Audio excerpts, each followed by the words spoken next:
Alors par la suite, nous devons essayer de voir un peu plus en profondeur et en parlant maintenant cette fois-ci d'une autre notion, cette fois-ci pas les données de base, mais ce qu'on appelle plutôt des expressions.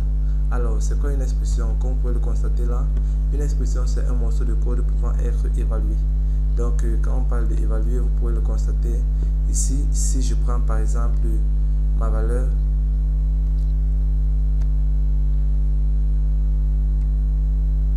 si je prends par exemple la valeur 45 fois 7, plus 7, ça me donne 52, et 4 fois 8, ça me donne 32. Donc, vous voyez que ici, qu'est-ce que je fais? Je donne un ensemble d'opérations, donc c'est-à-dire une donnée de base, un opérateur, une autre donnée de base, et alors à ce qu'elle interprète toute cette expression et me retourne un résultat.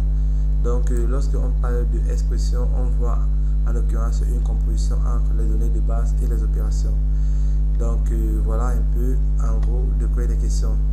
Ok, après ça, nous avons le type. C'est quoi la notion de type? Bon, ici dans les données de base, nous pouvons aussi avoir la concaténation avec deux chaînes de caractères. La concaténation se donne avec le 2+. Si vous constatez ici, je dis hello plus toto et ça me donne hello toto. Mais cette fois-ci, quand je mets un espace blanc, ça me donne un espace blanc. Donc, pour vous en convaincre, je vais moi-même le taper pour que vous puissiez le voir. Donc, dans un premier temps, je vais taper dans une chaîne de caractères la variable toto, la valeur toto autant pour moi, et puis je vais essayer de concaténer avec Vera. Vous voyez toto Vera. Mais si plutôt au concret, j'essaie de donner encore une autre chaîne de caractères avec un espacement et je mets le 2+.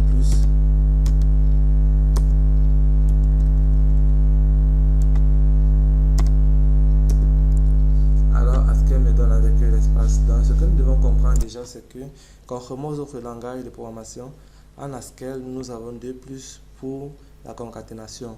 Or, en C, nous avons la virgule, en algorithme, nous avons la virgule, en Java, nous avons le plus, et en Python, nous avons la virgule.